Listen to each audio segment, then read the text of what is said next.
It's hard to believe that the mad lads over at Rebellion Developments have been working on the Sniper Elite series for 20 years now.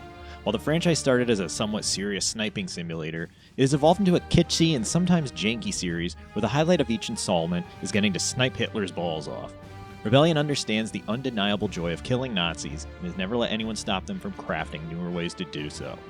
That brings us to the latest installment in the series, Sniper Elite Resistance. A spin-off of the main games, Resistance borrows liberally from what 2022's Sniper Elite 5 start. This is another romp through war-torn France, where you explore a sandbox map looking for vantage points to snipe Nazis and complete objectives to help the Allied forces. Resistance does nothing to change what worked in Sniper Elite 5, oftentimes feeling like an expansion more than an individual installment.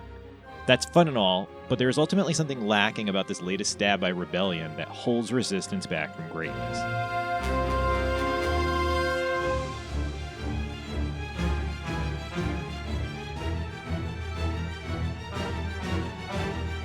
I greatly enjoyed Sniper Elite 5 a few years back, and even brought it up as an honorable mention for my Game of the Year list on social media.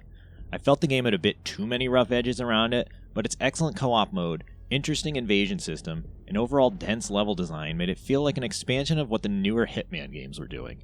It was one of the largest World War II games I had ever played, even if its systemic focus didn't amount to much more than running and gunning. In reviewing Resistance, I could basically just repeat a review for Sniper Elite 5, and most people would be none the wiser. All of the same systems, atmosphere, density, and even multiplayer options are present and accounted for here.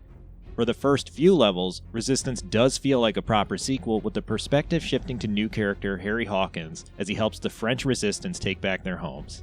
It's a neat diversion from the ongoing story of Carl Fairburn, who apparently fought in pretty much every theater of World War II. To summarize for those who missed Sniper Elite 5, the game was a refinement of systems Rebellion had introduced in Sniper Elite 4. Taking a page out of the immersive sim playbook, each level in Sniper Elite 5 is a broad sandbox-styled map that lets players tackle objectives in whichever order they like. Along the way, you can uncover documents that will reveal hidden objectives, and those objectives will unlock different firearms and attachments. Hidden weapon benches also allow players to customize their guns mid-mission to account for a change in plan, which often happens when sniping one target and alerting the enemy to your presence. While obviously not realistic, it felt like living in a world where the player's actions mattered, even if it was only one level at a time. Sniper Elite 5 specifically went deeper on its multiplayer modes with the inclusion of an invasion system. In addition to the co-op modes the series had featured since Sniper Elite V2, players could now invade each other and disrupt the flow of missions. It was pretty similar to how Dark Souls handled its similarly named mechanic, just that players could opt out and even interact with the environment to get intel on where invaders were located. It was a fun spin on what Perfect Dark had dubbed counter-operative back on the N64. I would also be remiss if I didn't bring up the X-ray kills system, which surprisingly did not predate Mortal Kombat's adoption of the idea. For V2 and ever since, whenever players make a particularly gruesome kill, the game will slow down and show a ludicrously cinematic animation for the bullet ripping through chunks of flesh, skull, brain matter, and organs. It has only gotten more detailed over the years, and is often so over the top that it becomes stale by the fourth time you see it. Still, one cannot deny the glee there is in watching Hitler's brain explode, or seeing his balls rupture when knocked with a bullet. One of the biggest drawbacks to Sniper Elite, or potentially a draw if you're a certain type of gamer, is how janky everything can be. While the levels are big and loaded with stuff to do, moving around the environment can be a pain. Your character tends to get stuck climbing up stairs and ladders, and interacting with certain objects doesn't always work the first time. Even sniping can see a perfectly lined up shot miss just because the bullet physics borked out a little. It was disappointing in Sniper Elite 5 that some lingering issues still hadn't been ironed out, but then AA quality games like this have all but evaporated in recent years. It's nice to be reminded that not everything is perfect. So with that description out of the way, you could basically take everything I just said and apply it to Sniper Elite Resistance. While it may have a new character, this really does feel like an expansion pack to Sniper Elite 5 once you get to the 5th mission. While the levels here are still big and give you plenty of opportunities to explore, Rebellion got a little sneaky with its campaign structure. Instead of providing 9 bespoke maps, Resistance reuses maps for the second half of the campaign. This, in turn, makes the game feel much smaller than a proper sequel.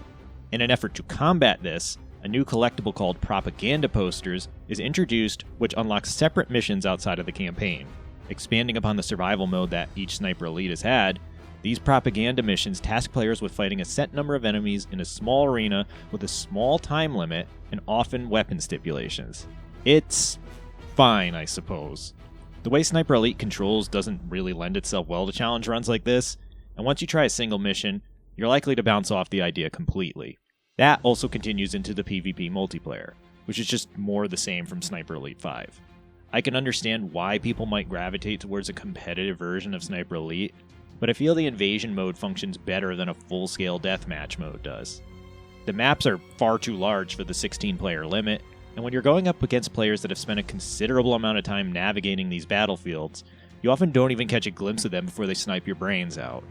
It's incredibly frustrating to boot into a match and die within 30 seconds because someone 400 meters away killed you with a single shot. At least with invasions, you not only get warned that a player is hunting you, but you have some recourse to deal with them. A lot of these criticisms can be remedied if you go into Resistance knowing exactly what to expect. As a full-price title, I think the value proposition is kinda whack, but then games go down in price all the time. Sniper Elite 5 might not have been everyone's cup of tea, but in a half-off sale, it was an absolute blast. Resistance, though, is simply that game but with less, yet Rebellion is charging the same exact price. It also has a paid DLC in the form of the Hitler mission that feels like it should just be included at this point. Why charge more on top of an already high price for a game that doesn't justify its overall cost?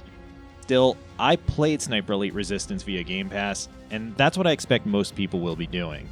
When you're getting this for practically free, ignoring the cost of the subscription, most of the shortcomings stop mattering.